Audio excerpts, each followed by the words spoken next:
Hello everyone, DVS ম্যাডামের ক্লাসে তোমাদের সকলকে স্বাগতম। আমি ডিভিএস ম্যাডাম। সবার আগে চ্যানেলটা সাবস্ক্রাইবের পর প্রত্যেকে নোটিফিকেশন অন রাখবে, যাতে যখন যখন ভিডিও আপলোড হোক তোমাদের কাছে পৌঁছে যায়। ভিডিওটা বেশি থেকে বেশি লাইক শেয়ার করো। কেমন লাগছে ভিডিও অবশ্যই জানিও। শুরু করা যাক। আলোচনার বিষয় আজকে ক্লাস 7 বেঙ্গলি খোকনের প্রথম ছবি। খোকনের প্রথম ছবির প্রশ্ন উত্তর, ইম্পর্টেন্ট প্রশ্ন উত্তরগুলো দিচ্ছি। সবার আগে বলি, অনুশীলনীর যে প্রশ্ন উত্তর আছে, অর্থাৎ হাতে কলমের যে প্রশ্ন উত্তর আছে, সেগুলো আমি দিয়ে দিয়েছি। ওকে, এই ভিডিও শেষে অ্যাটাচ করা থাকবে, দেখে নিও। এখন যে প্রশ্নগুলো দিচ্ছি এগুলো অতি গুরুত্বপূর্ণ প্রশ্নগুলো, অবশ্যই এগুলো করতে হবে। বিভিন্ন স্কুলে প্রশ্নগুলো এসে থাকে। ঠিক আছে, শুরু করা যাক। ভিডিওটা বেশি থেকে বেশি লাইক শেয়ার করো।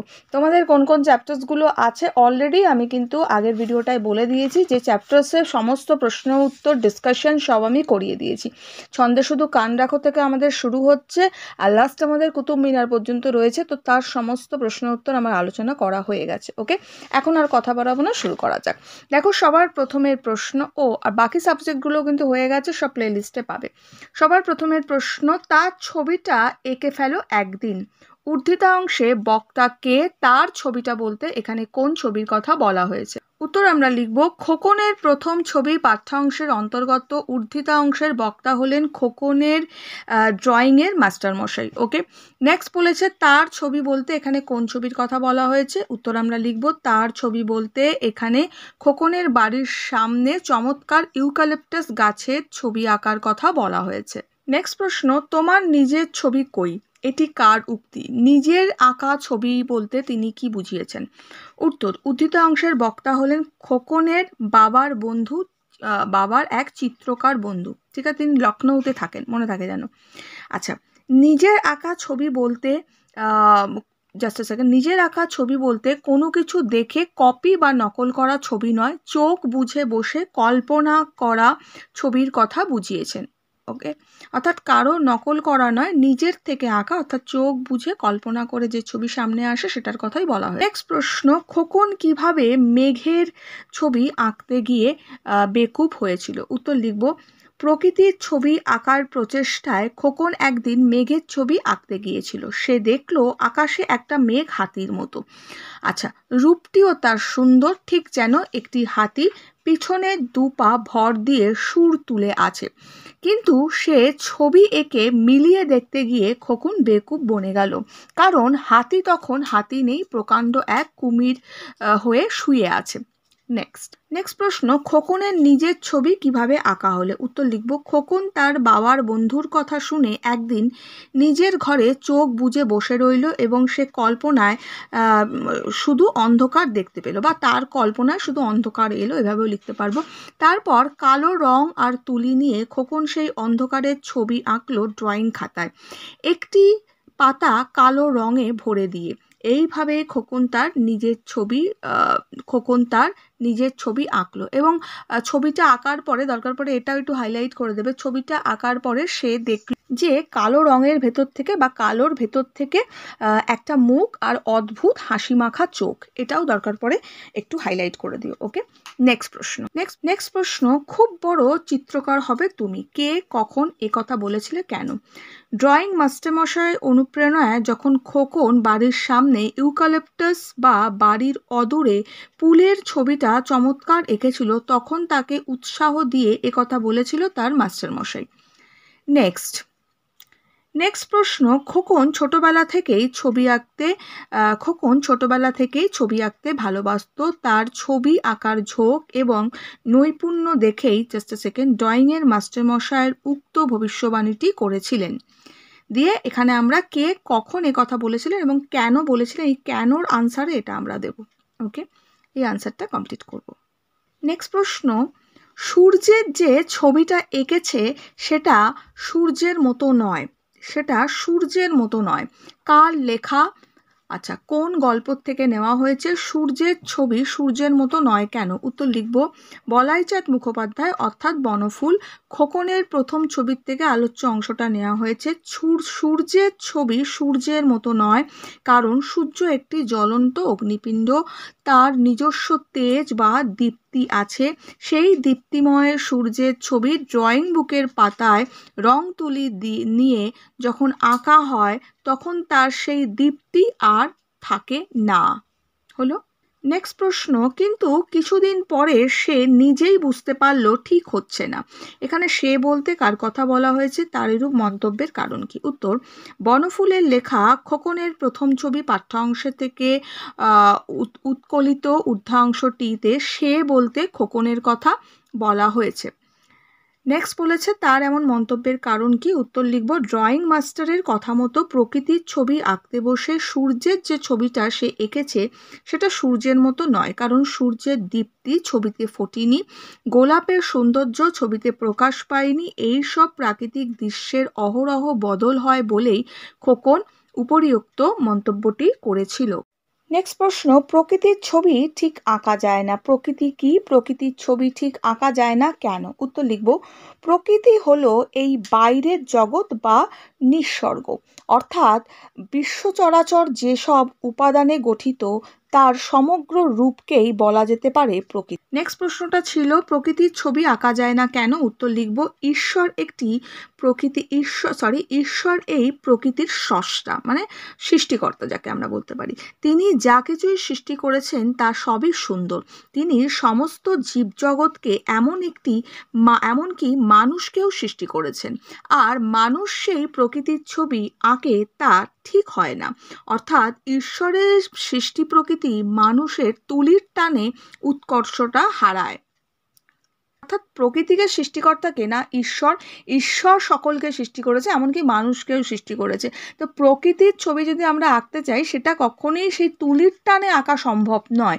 সেই সৌন্দর্য, সেই উৎকর্ষটা ফুটিয়ে তোলা যায় না। গোলাপের সৌন্দর্য যতটা গোলাপ গাছে আছে সেটা কি খাতায় ফুটে ওঠে না। সূর্যের যে দীপ্ত বা সূর্যের যে আলো যেটা আমরা যতটা পাই বা যতটা সুন্দর, সেটা কি খাতায় ফুটিয়ে তুলতে পারবো না। সেটাই বলছি, প্রকৃতিকে খাতায় ফুটিয়ে তোলা সম্ভব নয়। নেক্সট প্রশ্ন, খোকনের প্রকৃতির থেকে ছবি ও তার কল্পনার সৃষ্টির মধ্যে তফাৎ কোথায় আলোচনা করো। এটা বড় প্রশ্ন কিন্তু, ঠিক আছে। 5 নম্বরে উত্তর লিখব, বাংলা সাহিত্যের অনন্য গল্পকার বনফুল তথা বলাইচাঁদ মুখোপাধ্যায়ের একটি অসাধারণ কিশোর মনস্ক গল্প খোকনের প্রথম ছবি। তিনি কিশোরের মতোই খোকনকেও ছবি আঁকতে ভালোবাসত। অনেক কিশোরের মতোই খোকনও ছবি আঁকতে ভালোবাসত। ছোট্ট বয়স থেকেই কাগজের উপর রঙিন পেন্সিল দিয়ে হিজিবিজি কাটত সে। বিদ্যালয় জীবনে অঙ্কন মানে কিন্তু অঙ্ক নয়, অঙ্কন মানে আঁকা। অঙ্কন শিক্ষকের সাহচর্যে আঁকা সম্পর্কে অনেক কিছু জানতে পারে। মাস্টারমশাই তাকে প্রকৃতির থেকে ছবি আঁকার পরামর্শ দেন, কিন্তু এ যেন নিছকই আঁকা, বাস্তব বিষয়ে প্রতিলিপি বা অনুকরণ। এই ধরনের ছবিকে কপি করা বা নকল করা ছবি বলা যেতে পারে, মানে এই ধরনের ছবিকে নকল ছবি বলা যেতে পারে। সেটাই ছবি গড়ে ওঠে বাস্তব দৃষ্টিগ্রাহ্য বিষয়ের সঙ্গে কল্পনার সুসমন্বয়। খোকনের প্রাথমিক ছবিতে ছিল না কল্পনার মিশেল বা সৃষ্টিশীলতার স্পষ্ট, তাই সেগুলি ছিল যেন কৃত্রিমতায় ভরা। ছোটরা কল্পনাপ্রবণ, তাই খোকনের মনের মধ্যেও ছিল কল্পনা শক্তির অস্তিত্ব, তবে তা যে ছিল ঘুমন্ত। তার বাবার এক বিখ্যাত চিত্রকর বন্ধু এসে এই কল্পনা শক্তিকে জাগিয়ে দেন। তিনি বলেন, চোখ বুজে বসে কল্পনা করো, কল্পনায় যা দেখবে সেটাই এঁকে ফেলো। খোকন একদিন নিজের ঘরে চোখ বুজে বসে থাকে, কেবল অন্ধকারই তার চোখে পড়ে। অবশেষে সেই অন্ধকারের ছবি সে আঁকে। খাতার পুরো পাতা ভরে যায় কালো রঙে, আর সেটার দিকে এক দৃষ্টে চেয়ে সে দেখে শুধু কালোই নেই, তার ভেতরে রয়েছে একটা মুখ, চোখ, যে চোখে মাখানো রয়েছে অদ্ভুত হাসি। এ হলো সৃষ্টি, কারণ এই ছবিতে নকল করার কৃত্রিমতা নেই, আছে মনের মিশেল, কল্পনার রং।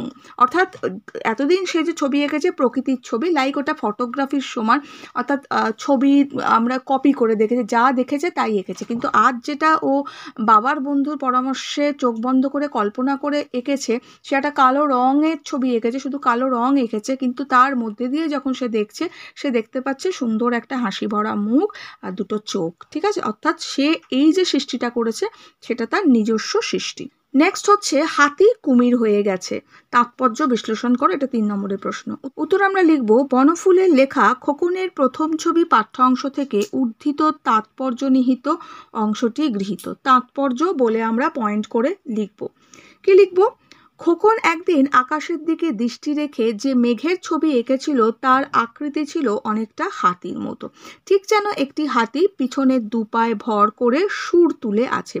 কিন্তু প্রকৃতির যে কোনো দৃশ্যের অহরহ বদল ঘটে। হাতির মতো আকৃতির মেঘ যেহেতু প্রকৃতিতে দৃশ্যমান সেহেতু তারও পরিবর্তন হয়। সেই হাতির দৃশ্য মেঘও পরক্ষণে কুমিরে পরিণত হয় বা প্রকাণ্ড কুমিরে পরিণত হয় দিলেও হবে। নেক্সট প্রশ্ন, এটা 5 নম্বরের প্রশ্ন। আগে নানান ধরনের ছবি আঁকা সত্ত্বেও অন্ধকারের ছবিটিকেই খোকনের প্রথম ছবি বলার কারণ কি বা বলা হয়েছে কেন? খুব ইম্পর্টেন্ট প্রশ্ন। উত্তর লিখব শিশু ও কিশোরদের মন কোনো বন্ধন মানে না, তাদের কল্পনা শক্তিও অবারিত হয়। ওকে, অবারিত হয়।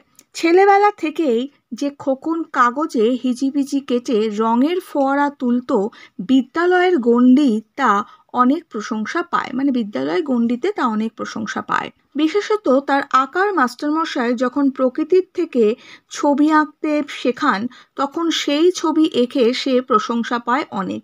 চেয়ার, টেবিল, কাপ, গরু, ইউক্যালিপটাস গাছ কিংবা ছাদ থেকে দেখতে পাওয়া ফুলের ছবিও সে সুন্দর করে আঁকতে পারে। ড্রয়িং বুক থেকে কপি করেও ছবি আঁকে খোকন। তবুও নিশ্চিতভাবে বলা যেতে পারে যে এ পর্বের কোনো ছবিকেই খোকনের নিজের মন বা কিংবা কল্পনা শক্তি তেমনভাবে কার্যকারী হয়।